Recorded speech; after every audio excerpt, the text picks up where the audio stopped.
get up.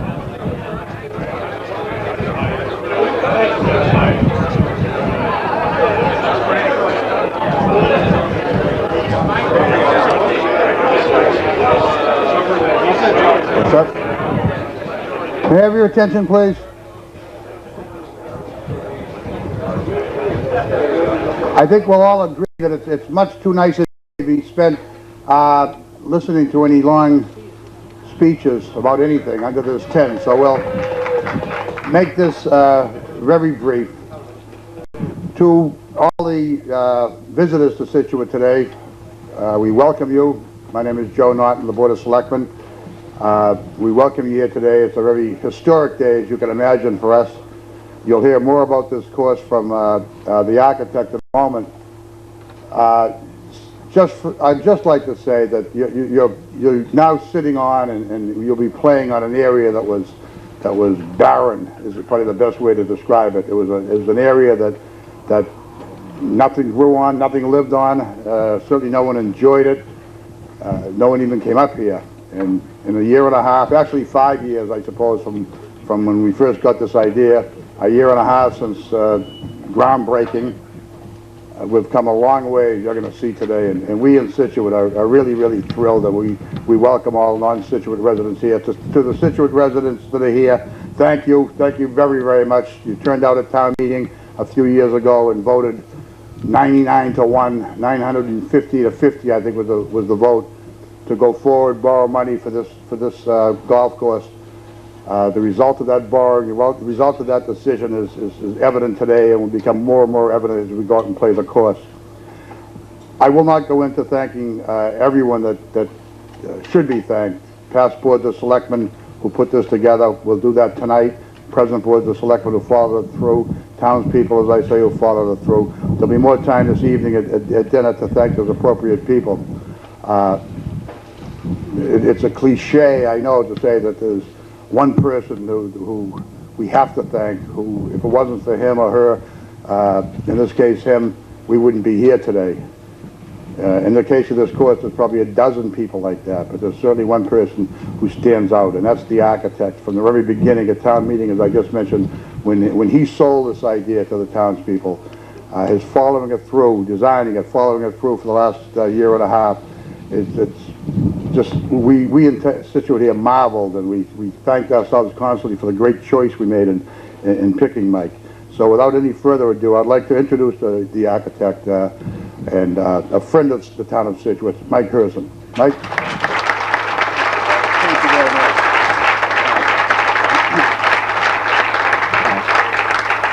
I really do feel like I'm among friends, and I know so many of you, and it is really wonderful to do that. And Joe makes me feel especially good, as all the other folks in Scituate. I'm going to speak for just a few minutes about what the golf course is you're going to see here and some of the things you can look for while you're out there. And before I do that, there is one other person who needs to be thanked, and that there are actually two. That's Paganis family, and it's Stothy and Tony. Where are you guys? They're the contractors right there.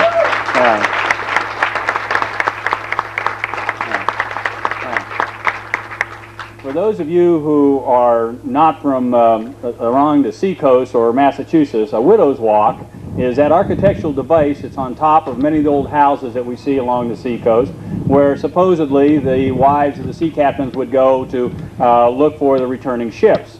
And when the name Widow's Walk was selected for our golf course, all I could think about was golf widow, and I'm not sure that that's necessarily the association we want to make. But when you get to the 8th tee, which is a par 3 hole, it's right up the top of the hill here, there is a Widow's Walk tee. And even though we're not playing that tee, you might want to go back there and look, because it is a perfect Widow's Walk. You can see Boston Harbor, you can see Cape Cod Bay, you can see the North River. It is marvelous what you can see from the Widow's Walk tee. So the golf course is aptly named. This golf course is really although I'm standing up here talking about it, is a design consortium, if you will. Bill Kerman of my office was a senior designer. He's the guy that handled all the details. But Bill and I worked in association with environmentalists to put this golf course together. Widow's Walk is America's first environmental demonstration project golf course. There has been a lot of maybe bickering between environmentalists and golf about how good golf courses are for the environment. One of the things that we try to do, we as both the golf and environmentalists, try to have a demonstration project golf course. They selected Widow's Walk as that first project. The second project selected, by the way, is the Presidio in San Francisco, right at the end of Golden Gate Bridge, and the Arm Palmer Company is rebuilding that golf course. But Widow's Walk is the first. What that means is this, is that we recognize, both as environmentalists and as golf people, that we're all passengers on spaceship Earth, and that we needed to conserve the resources that we had here. And specifically, we're talking about things like water, we're talking about things like fertilizer and pesticide and fossil fuel.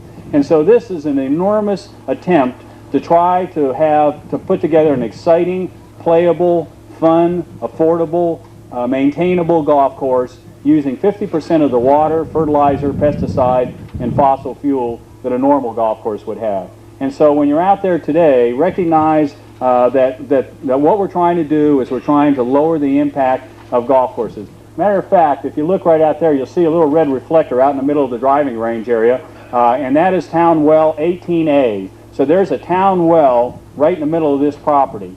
And so this is all sandy soil, so you need to be very respectful of the things that we've done here. Jeff Carlson and his crew have done an enormous job.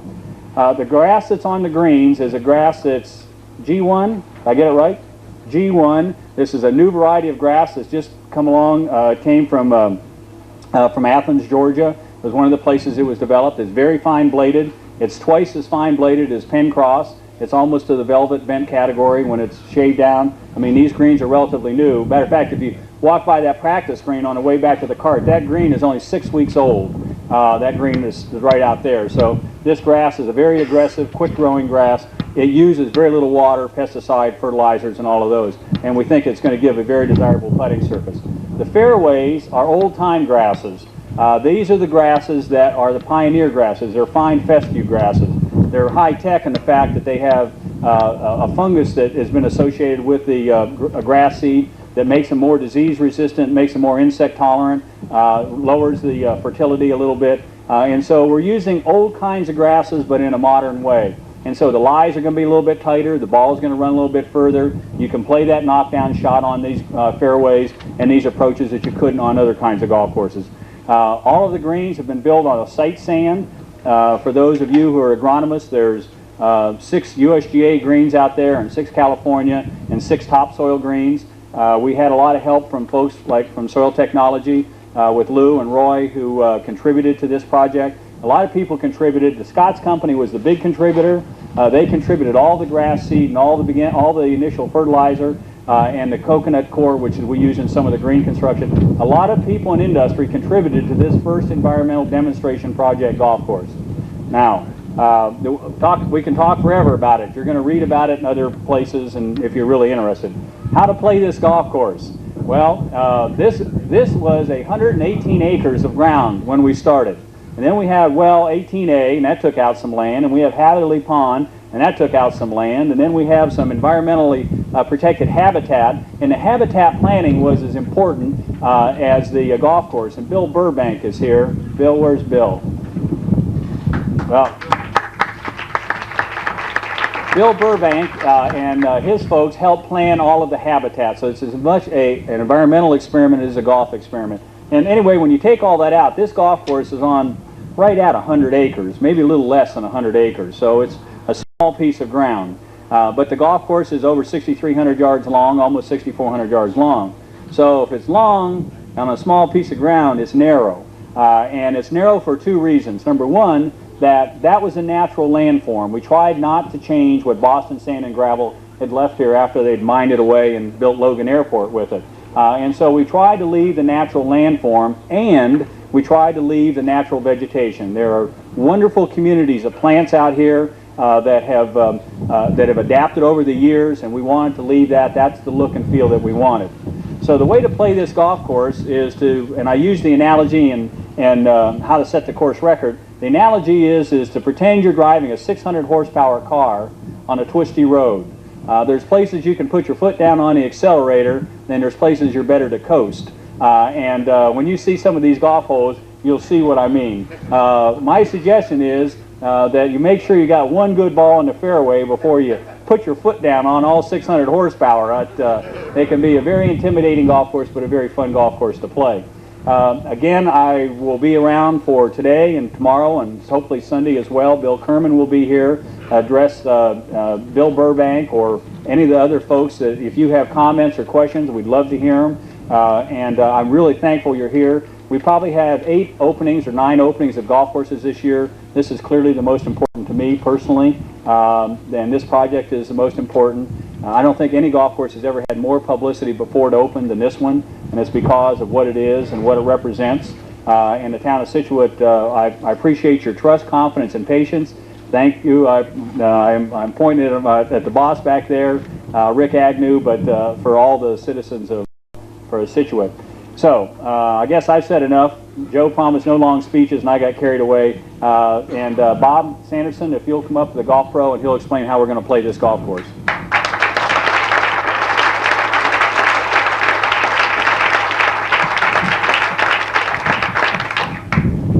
Well, first of all, welcome everyone, and we're pleased to have you with us today. It's a very special occasion, and they've done a fantastic job on the golf course, and I'm sure you'll see that very soon. As far as for today's event, we're going to keep it simple. We're going to play a scramble format, which just simply means that we will continue to advance the best shot of the group until the ball is holed out. The ball is chosen through the green, which basically is everything except for on the green, hazards and everything. You will be allowed to place the ball within 1 club length and not to improve your condition, which just means if your ball's in the rough or in a sand trap and 1 club length would get you out of that condition, you have to keep it within that condition. But within 1 club length, not to improve your condition. On the greens, just place the ball exactly where the ball that you chose lays.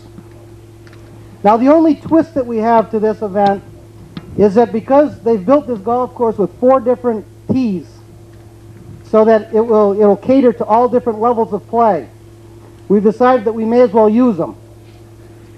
So what we're going to recommend is that men with 0 to 7 handicap will play from the blue tee markers.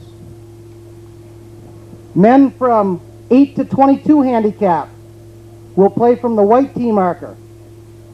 Men with 23 handicap or above will play from the silver tee markers. Women with a 17 handicap or below will play from the silver tee markers, and women with an 18 handicap or above will play from the yellow tee markers. I'll go over that again if anyone needs any help with that. By the way, your official scorecard will be placed on your cart. So if some of you have been assigned a handicap today, they've done it like, if you didn't have a handicap, they'd ask what is a normal 18-hole score, and they've assigned a handicap for you. So if you don't know what your handicap is right now, it'll be on your official scorecard once you get out there. All I will say is these tees are recommendations, and we hope that most of you will play from them. If somebody really doesn't like our choice for your level of play, and you would like to move to a different tee marker, it's your day out here. Go ahead and help yourself. The only thing we will ask is please, we'd like to keep the back tees, the blue tees, to people 7 handicap and below only. Okay, but other than that, if you want to select your own tee, then go right ahead. The only thing I'm going to go over, the only other thing, there will be, on the scorecards, there will be a set of local rules. Please take a quick look at the local rules. The only local rules that you may not be familiar with right now, we have one, there will be red stakes with green tips to them, and that designates an environmentally sensitive area. That area will be played as a lateral hazard. The rules will be played as a lateral hazard, so that if your ball is in there and you can walk in there without disturbing any of the plant life and play the ball out, so be it. Otherwise, play it just as a, if it's in some wildlife and you'll have to take out some new grass or something in there, you're going to just have to play that as a penalty stroke lateral water hazard rule. The only other thing that is not on there that I want to bring to your attention, should the whole group on the 17th hole hit their tee ball into the water And I'm sure that's not going to happen with any of the players here. But should it happen, we're going to ask that you use the silver tee as the drop area. Okay, number 17 hole only. Are there any questions? Okay. We will convene immediately following golf right back here in the tent for cocktails and dinner.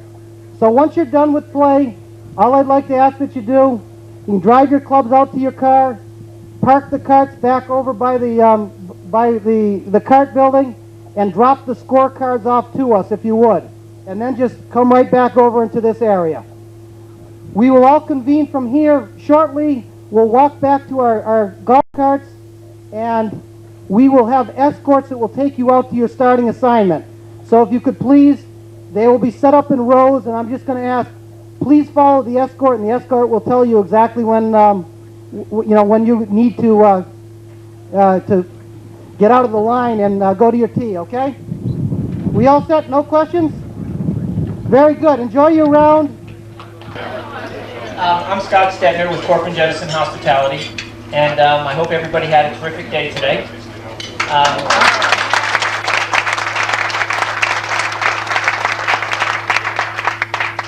We do have a couple of awards related to the tournament to announce. The team with the low net was the team that basically came, 3/4 of the team came from Cape Cod. From the Cape Cod Times, Jeff Converse, Bill Higgins, Rob Duca, and Roland Bates were the net 60. It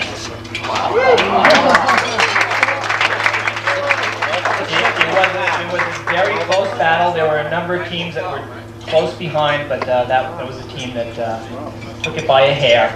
And of even greater interest was the closest to the pin on number 8, 8 inches away from the cup. Was Mr. Rick Agnew.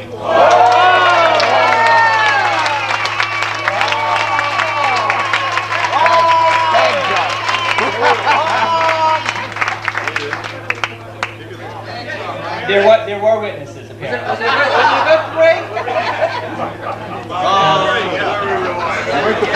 Anyway, if I would like to just acknowledge a couple of people real quick. I would like to thank Lisa Wolide and her staff who put this opening day event together, including everything from beginning through this dinner. I think they put together a great day for us, obviously including the weather, but it seems like everybody's had a terrific time, so thank you very much to Lisa Wolide.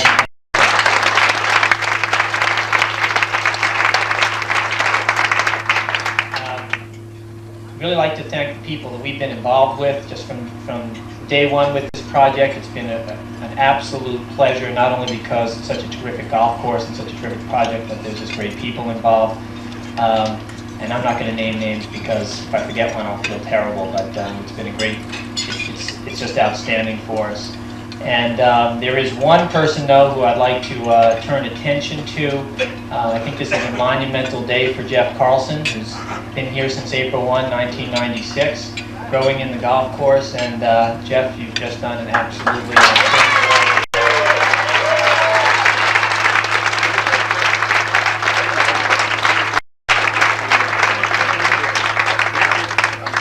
And with that, I'd like to bring Joe Norton back up to the mic.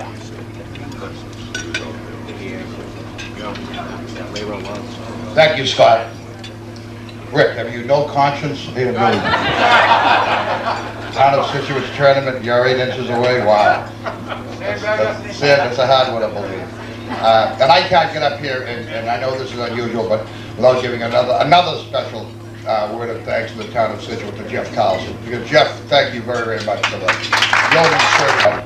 Frank Hines, representative from Scituate, Marshfield, was here earlier and left.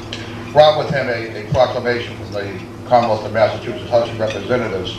And I'll briefly read it. Be it hereby known that up to all that the Massachusetts House of Representatives offers the sincerest congratulations to the town of Scituate in recognition of the opening of the nationally acclaimed Widows Walk Golf Course. The entire membership extends its very best wishes and expresses the hope for future good fortune and continued success in all its endeavors given the 27th day of June 1997, and signed by Thomas Spinner and the Speaker of the House and Representative Frank Hines. And we thank them both for that. And we'd like to present this to the husband of our honorary chairman, Seal Cohan, her husband, Dick. Dick, would you take this?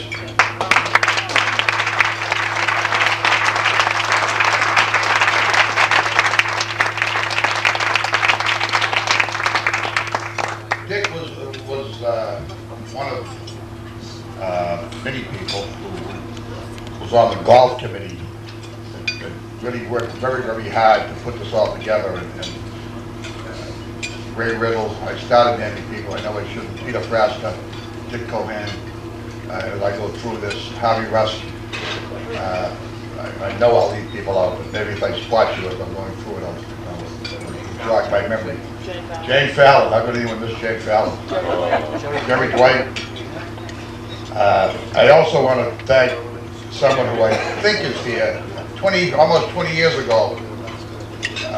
And if you everyone here, I think, put at least one ball today in the forest that parallels every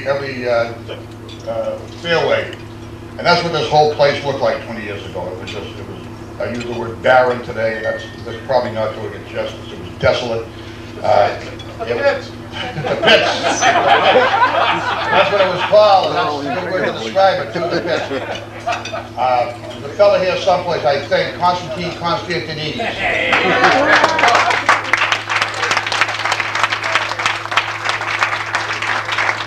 Who had the vision to see when the discussion came up and the action came up to take this land for the town of Scituate. He was right there in the forefront. He saw in this what we play on today. He saw just a great, very vibrant area, and we thank him. Jerry Dwight was mentioned earlier. Jerry, former member of the Board of Selectmen. Kevin Kinsella had so much to do with putting this all together. Dick Blake, Andy Zalonis, current members Susan Tippin and Rich Lane. Don Brown, who left earlier, Sean Harris, who I think was a today, which also is worthy of an investigation, I think. And I don't want to take all this time up by thanking everyone. I thank you all for coming today. You all enjoyed this as much as I did today. I think the town of Scituate has a winner from everything that I heard and all the comments that we heard from people today. We do have a winner, and please come back, and more importantly, please tell your friends to come back and enjoy it. Actually, I'd like to just correct Joe. The shrimp is going to be a regular occurrence. I guess we just forgot to point that line item out to them on the budget. It was an oversight. Actually, I'd just like to bring the man of the hour up. One of the men of the hour. I mean, there really are a few, but I'd like to give Jeff Carlson the floor. All right.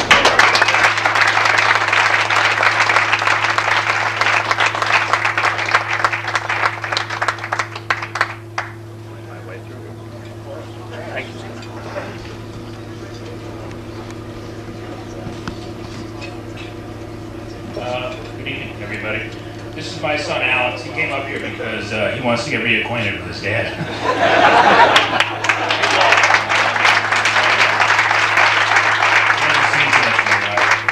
I want to thank you all for coming. This has been a lot of fun.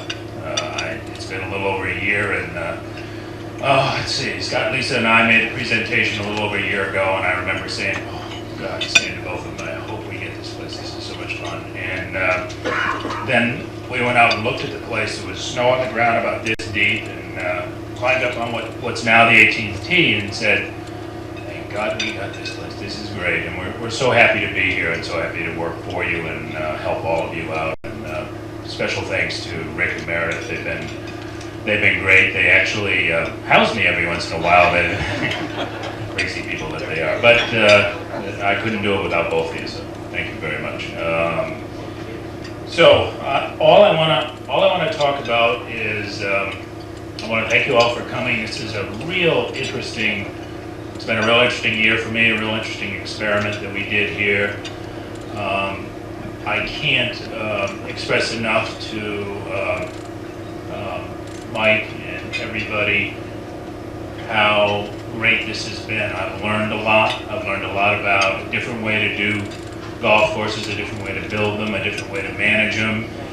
And really, I owe a lot of this to Mike Hurston, because he has the courage to really go out and look at things in a different way, and look at things in a different perspective, and see that the world isn't flat. Sometimes in the golf business, we kind of operate that way, and it takes somebody like Dr. Hurston to really show us a different way to do things. And one of the great examples of that is the carpet bunkers that you probably have all seen out there. And I have to tell you this story. You know, we're walking around, Bill Kerman and Mike and Staffy Paganis, the contractor, and Mike keeps saying, we got to build stack wall bunkers in a different way. Stack wall bunkers are side bunkers. So we got to do this a different way. Maybe we'll use rubber tires. And rubber tires.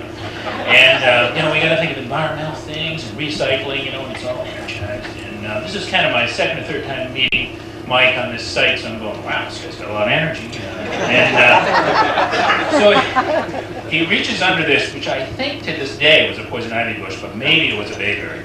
Pulls out this pathetic piece of carpeting and says, we can build a bunker out of this. And I go, oh yeah, sure, Mike, yeah, that's great. And we kind of like put it aside, and we didn't say anything. And then he calls me the next day, and he calls me again 2 days later and says, no, you can really do this. It's a great idea. We can build something, we'll recycle the carpeting and all that. And so, somewhat reluctantly, but I said, okay, we'll go ahead and give it a try. And with great help from Tony Paganis, the patriarch of international golf construction, and from the gleeful support of a local Scituate carpet installer who was so thrilled to leave off his raggy, lousy carpet in our gated entrance. We went ahead with this project, and so I really think of a lot of the things that we've done. This thing is really going to stick. These bunkers look amazing. They're going to hold up really well. We've had people in the golf industry come here and say, that's a great stack wall bunker you've got there. And I go, yes, because it is made out of carpeting. You know, so it's really a great thing. And so I have to ask you to come up for a minute, Mike. I know you're eating, but I have a little something that I have to really have a little presentation for Mike, because he's been very inspirational in many ways. But I wish you would come up so I can give you this.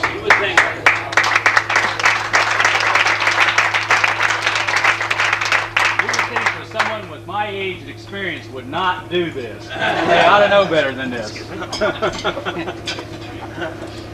But here I am. Okay. So what we have here, Mike, this is from me, and with great help from my wife Kathy, who I couldn't have done any of this without. I have a little something for you. Remember the carpeting I told you about?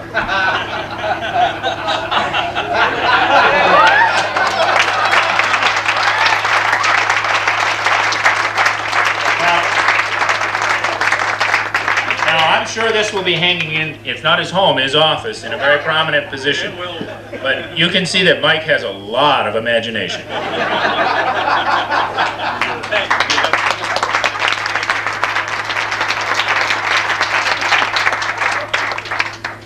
Thanks very much, and I had a great time doing this last year, and we'll keep on.